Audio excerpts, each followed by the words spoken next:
Hi hello ನಮಸ್ಕಾರ, ತಾನೂಸ್ ಕಿಚನ್ಗೆ welcome. ನಾನು ಇವತ್ತು ಡಿಫ್ರೆಂಟಾಗಿ ಬೆಂಡೆಕಾಯಿ ಕುರ್ಮಾ ಮಾಡೋದು ಅಥವಾ ಬೆಂಡೆಕಾಯಿ ಫ್ರೈ ಮಾಡೋದು ಯಾವ ಥರ ಅಂತ ಹೇಳ್ತೀನಿ. ನೋಡೋಣ ಬನ್ನಿ. ಎಲ್ಲರೂ ನಾರ್ಮಲಾಗಿ ಬೆಂಡೆಕಾಯಿ ಪಲ್ಯ ಮಾಡಿರ್ತೀರಿ, ಬಟ್ ಇವತ್ತು ಡಿಫ್ರೆಂಟಾಗಿ ನಾನು ಕುರ್ಮಾ ಥರ ಅಥವಾ ಫ್ರೈ ಮಾಡೋದನ್ನು ಹೇಳ್ತೀನಿ ಬನ್ನಿ. ಸೊ ನಾನು ಬೆಂಡೆಕಾಯಿ ನೋಡಿ ಈ ಸೈಜ್ ಹೆಚ್ಕೊಂಡಿದ್ದೀನಿ. ಸೊ ಅದನ್ನು ಫ್ರೈ ಮಾಡಿ ಇಟ್ಕೊಂಡಿದ್ದೀನಿ.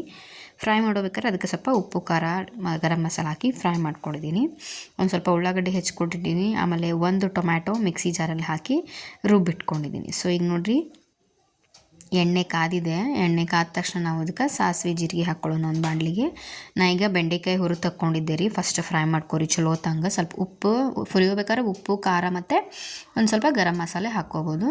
ಹಾಕ್ಕೊಂಡು ಚೆನ್ನಾಗಿ ಹುರಿದು ತೆಗೆದಿಟ್ಕೊಂಡು ಅದೇ ಬಾಣಲಿಗೆ ನಾನೊಂದು ಸ್ವಲ್ಪ ಎಣ್ಣೆ ಹಾಕಿ, ಎಣ್ಣೆ ಕಾದ ತಕ್ಷಣ ಸಾಸಿವೆ ಜೀರಿಗೆ ಎರಡನ್ನೂ ಹಾಕಿ ಅದು ಚೆನ್ನಾಗಿ ಚಟಪಟ ಅಂದಮೇಲೆ ನಾನು ಇದಕ್ಕೆ ಉಳ್ಳಾಗಡ್ಡಿ ಸಣ್ಣಗೆ ಹೆಚ್ಚಿಟ್ಕೊಂಡಿದ್ದನ್ನು ಸೇರಿಸ್ಕೊಳತ್ತೇನೆ. ಸೊ ಇದನ್ನು ಉಳ್ಳಾಗಡ್ಡಿನೂ ಸ್ವಲ್ಪ ಗೋಲ್ಡನ್ ಬ್ರೌನ್ ಬರೋ ಥರ ನೀವು ಇದನ್ನು ಫ್ರೈ ಮಾಡ್ಕೊರಿ. ಸೊ ಇದು ಡಿಫ್ರೆಂಟ್ ಆಗಿರುತ್ತೆ, ಸಖತ್ ಟೇಸ್ಟಿ ಆಗಿರುತ್ತೆ. ಇದನ್ನು ಚಪಾತಿ ಜೊತೆ, ರೊಟ್ಟಿ ಜೊತೆ, ಬೇಕಂದರೆ ಪುರಿ ಜೊತೆನೂ ಹಚ್ಕೊಂಡು ತಿನ್ಬೋದು. ಒಂಥರ ಕುರ್ಮಾ ತಿಂದಂಗೆ ಆಗುತ್ತೆ ನಿಮ್ಗೆ. ಸಣ್ಣವರಾಗಲಿ ದೊಡ್ಡವರಾಗಲಿ ಎಲ್ಲರೂ ಇಷ್ಟಪಡ್ತಾರೆ. ಸೊ ನಾರ್ಮಲಾಗಿ ನಾವು ಮಾಡ್ತೀವಿ ಬೆಂಡೆಕಾಯಿ ಪಲ್ಯ. ಇದು ಡಿಫ್ರೆಂಟಾಗಿ ನೋಡಿ. ಈಗ ಒಂದು ಸ್ಪೂನ್ ನಾನು ಇದಕ್ಕೆ ಶುಂಠಿ ಮತ್ತು ಬೆಳ್ಳುಳ್ಳಿದ ಪೇಸ್ಟ್ ಹಾಕ್ಕೊಂಡಿದ್ದೀನಿ. ಜಿಂಜರ್ ಗಾರ್ಲಿಕ್ ಪೇಸ್ಟ್ ಅಂತಿಲ್ಲ, ಅದನ್ನು ಹಾಕ್ಕೊಂಡಿದ್ದೀನಿ. ಎಣ್ಣೆ ಒಳಗೆ ಹಾಕ್ಕೊಂಡ್ರೆ ಚಲೋ ಸ್ಮೆಲ್ ಟೇಸ್ಟ್ ಬರ್ತೈತಿ ಅಂಥೇಳಿ ಎಣ್ಣೆ ಒಳಗೆ ಹಾಕ್ಕೊಂಡಿನಿ. ಇಲ್ಲ ನೀವು ಟೊಮ್ಯಾಟೊ ನಾನು ಮಿಕ್ಸಿ ಜಾರೊಳಗೆ ರುಬ್ಕೊಂಡಿದ್ದೆ, ಅದ್ರೊಳಗೆ ಬೇಕಾದ್ರೆ ನೀವು ಶುಂಠಿ ಬೆಳ್ಳುಳ್ಳಿ ಪೇಸ್ಟ್ ಹಾಕ್ಕೋಬೋದು. ನೋಡಿರಿ, ಇಲ್ಲಿ ಒಂದು ಟೊಮ್ಯಾಟೊ ನಾನು ಅದಕ್ಕೆ ಮಿಕ್ಸಿ ಜಾರೊಳಗೆ ರುಬ್ಕೊಂಡಿದ್ದೆ. ಸೊ ಅದನ್ನು ಪೇಸ್ಟಿಗೆ ಇದಕ್ಕೆ ನಾನು ಸೇರಿಸ್ಕೊಳತ್ತೀನಿ. ಸೊ ಇದನ್ನು ಕೂಡ ಎಣ್ಣೆ ಒಳಗೆ ಹಾಕ್ಕೊಂಡು ಚಲೋ ತಂಗೆ ಎಣ್ಣೆ ಬಿಡೋ ಮಟ್ಟ ನಾವು ಚಲೋ ತಂಗೆ ಇದನ್ನು ಫ್ರೈ ಮಾಡ್ಕೊಳ್ಳೋಣ್ರಿ. ಸೊ ಇನ್ನೂ ಮಟ್ಟ ಯಾರೆಲ್ಲ ನನ್ನ ಚಾನಲನ್ನು ಲೈಕ್ ಮಾಡಿಲ್ಲ, ಶೇರ್ ಮಾಡಿಲ್ಲ, ಸಬ್ಸ್ಕ್ರೈಬ್ ಮಾಡಿಲ್ಲ ನನ್ನ ಚಾನಲನ್ನು, ತಪ್ಪದೆ ಸಬ್ಸ್ಕ್ರೈಬ್ ಮಾಡಿ.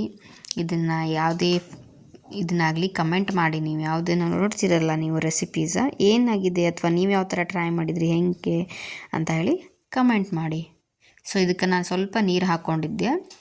ಅದಕ್ಕೆ ನೋಡಿರಿ, ನಾನು ಒಂದು ಸ್ವಲ್ಪ ಮನೆಯಲ್ಲಿ ತಯಾರಿ ಮಾಡ್ಕೊಂಡಿರುವಂಥ ಗರಂ ಮಸಾಲ ಆಗಿತ್ತು. ಅದಂದ್ರೆ ಅದಕ್ಕೆ ದಾಲ್ಚಿನ್ನಿ, ಕರಿಮೆಣಸು ಮತ್ತು ನೀವೇನೇನು ಮಸಾಲೆ ಐಟಮ್ ಹಾಕ್ತಿರಲ್ಲ ಅದನ್ನೆಲ್ಲನೂ ಹಾಕಿ ರೆಡಿ ಮಾಡ್ಕೊಂಡಿದ್ದೆ. ಒಂದು ಸ್ಪೂನ್ ಅರಿಶಿಣ ಪುಡಿ, ಮತ್ತು 1 ರಿಂದ 1.5 ಸ್ಪೂನು ಖಾರ ಪುಡಿ, ಸೊ ಕೆಂಪು ಖಾರ ಪುಡಿ ಹಾಕ್ಕೊಂಡು ಅದನ್ನು ಕೂಡ ಇದರೊಳಗೆ ಈಗ ಚಲೋದಂಗೆ ಎಣ್ಣೆ ಒಳಗೆ ಹಾಕ್ಕೊಳತ್ತೀನಿ. ಸೊ ಸ್ವಲ್ಪ ಫ್ರೈ ಮಾಡೋಬೇಕಾದ್ರೂ ಹಾಕ್ಕೊಂಡಿರ್ತೀವಿ ರೀ.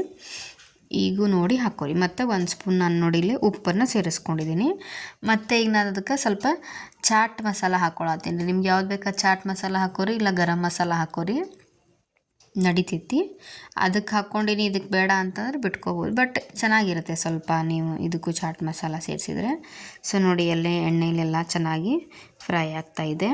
ಸೊ ಮಸ್ತ್ ಸ್ಮೆಲ್ಲು ಬರ್ತಾಯಿದೆ. ಸೊ ಇದಕ್ಕೆ ಏನಂದ್ರೆ ಇದು ಸೂಪರಾಗಿ ಟೇಸ್ಟಿಯಾಗಿ ನಿಮ್ಗಂತೂ ಕಾಣತೈತಿ. ಇದಕ್ಕೆ ಇಂಪಾರ್ಟೆಂಟ್ ಇಂಗ್ರೀಡಿಯೆಂಟ್ಸ್ ಇನ್ನೂ ಒಂದಿದೆ. ಇಂಪಾರ್ಟೆಂಟ್ ಅಂದರೆ ನಾವು ಇದಕ್ಕೀಗ 1 ಬಟ್ಲ ನಾನು ಮೊಸರನ್ನು ತೊಗೊಂಡಿದ್ದೀನಿ. ಕರ್ಡ್ 1 ಬೌಲಷ್ಟು ನಾನು ಇದಕ್ಕೆ ಕರ್ಡ್ ತೊಗೊಂಡು ಹಾಕ್ತಾಯಿದ್ದೀನಿ. ಮೊಸರು ಅಂತೀವಲ್ಲ ಅದನ್ನು ಹಾಕ್ತಾಯಿದ್ದೀನಿ. ಸೊ ಇದು ಮೇನ್ ಇಂಗ್ರೀಡಿಯೆಂಟ್ಸ್. ಇದು ಸಿಕ್ಕಾಪಟ್ಟಿ ಟೇಸ್ಟ್ ಕೊಡುವಂಥ ಇದಕ್ಕೆ ಕುರ್ಮಾಕ್ಕೆ ನಾನು ಹೇಳ್ತಾ ಇದ್ದೀನಲ್ಲ, ಅದಕ್ಕೋಸ್ಕರ ಕುರ್ಮಾ ಥರ ಟೇಸ್ಟ್ ಬರಬೇಕಂದ್ರೆ ಇದು ಇಂಪಾರ್ಟೆಂಟ್ ಇದಕ್ಕೆ. ಸೊ ಇದನ್ನು ಮಸ್ತಾಗಿ ಕುದಿಸ್ಕೊರಿ, ಚೆನ್ನಾಗಿ ಫ್ರೈ ಮಾಡ್ಕೊರಿ. ಇದು ಮೊಸರು ಕೂಡ ಸ್ವಲ್ಪ ಎಲ್ಲ ಆಜು ಬಾಜು ಎಲ್ಲ ಎಣ್ಣೆ ಬಿಟ್ಕೊಳ್ಳುತ್ತೆ. ಸೊ ಅಲ್ಲಿ ಮಟ ಚೆನ್ನಾಗಿ ಫ್ರೈ ಮಾಡ್ಕೊರಿ. ಸೊ ಈ ಥರ ಡಿಫ್ರೆಂಟಾಗಿ ನಾವು ಮಾಡಿಕೊಟ್ರೆ ಮನೆಯಲ್ಲಿ ಎಲ್ಲರೂ ಬೇಡ ಅಂದವರು ತಿಂತಾರೆ. ಸೊ ಇದಕ್ಕೆ ನಾವೀಗ ಸಣ್ಣಗೆ ಕೊತ್ತಂಬರಿ ಹೆಚ್ಚಿಟ್ಕೊಂಡಿದ್ದೀನಿ.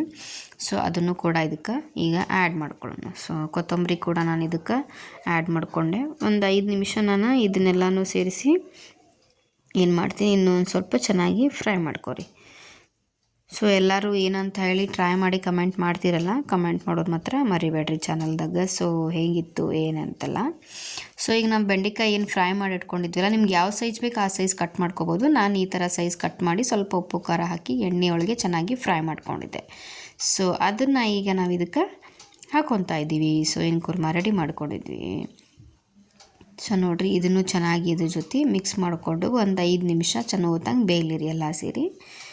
ಸೊ ಚಲೋತ್ತಂಗೆ ಬೇಯ್ದ್ಮೇಲೆ ನೀವು ಚಪಾತಿ, ರೊಟ್ಟಿ ಏನು ಬೇಕಾದ್ರ ಜೊತೆ ನೀವು ಇದನ್ನು ಹಚ್ಕೊಂಡು ತಿನ್ಬೋದು. ಸೊ ಎಲ್ಲರೂ ಟ್ರೈ ಮಾಡಿರಿ, ಎಲ್ಲರೂ ಸಬ್ಸ್ಕ್ರೈಬ್ ಮಾಡಿರಿ. ಇನ್ಸ್ಟಾದಲ್ಲಿ ನನ್ನ ID ಇದೆ, ಅದನ್ನು ಕೂಡ ಫಾಲೋ ಮಾಡೋದನ್ನು ಮರಿಬೇಡ್ರಿ. ಅದನ್ನು ಕೂಡ ನಾನು ಹಾಕಿರ್ತೀನಿ. ಸೊ ಲೈಕ್ ಮಾಡೋದನ್ನು ಮತ್ತು ನಿಮ್ಮ ಫ್ರೆಂಡ್ಸ್ಗಾಗಲಿ ಫ್ಯಾಮಿಲಿಗಾಗಲಿ ಎಲ್ಲರಿಗೂ ಶೇರ್ ಮಾಡೋದನ್ನು ಮತ್ತೆ ಮರಿಬೇಡ್ರಿ. ನೋಡಿರಿ ಇನ್ನೊಂದು 5 ನಿಮಿಷ ಚೆನ್ನಾಗಿ ನಾವು ಇದನ್ನು ಬೇಯೋಕ್ಕೆ ಬಿಡೋಣ. ನೋಡಿ ಈ ಥರ ನಮ್ದು ರೆಡಿಯಾಗಿದೆ ಬೆಂಡೆಕಾಯಿ ಫ್ರೈ. ಸೊ ನಾನು ಚಪಾತಿ ಮಾಡಿದ್ವಿ, ಅದ್ರ ಜೊತೆ ಇದನ್ನು ಟ್ರೈ ಮಾಡಿದೆ. ಸೂಪರ್ ಇತ್ತು, ಟೇಸ್ಟ್ ಇತ್ತು ರೀ, ಏನು ಉಳಿಲಿಲ್ಲ, ಎಲ್ಲ ಫುಲ್ ಅಂತೂ ಖಾಲಿ ಆಯ್ತು. ಸೊ ನಿಮ್ಮ ಮನ್ಯಾಗೂ ಮಾಡಿರಿ, ನೀವು ಕಮೆಂಟು ಮಾಡಿರಿ. ಓಕೆ, ಬಾಯ್ ಎಲ್ಲರಿಗೂ.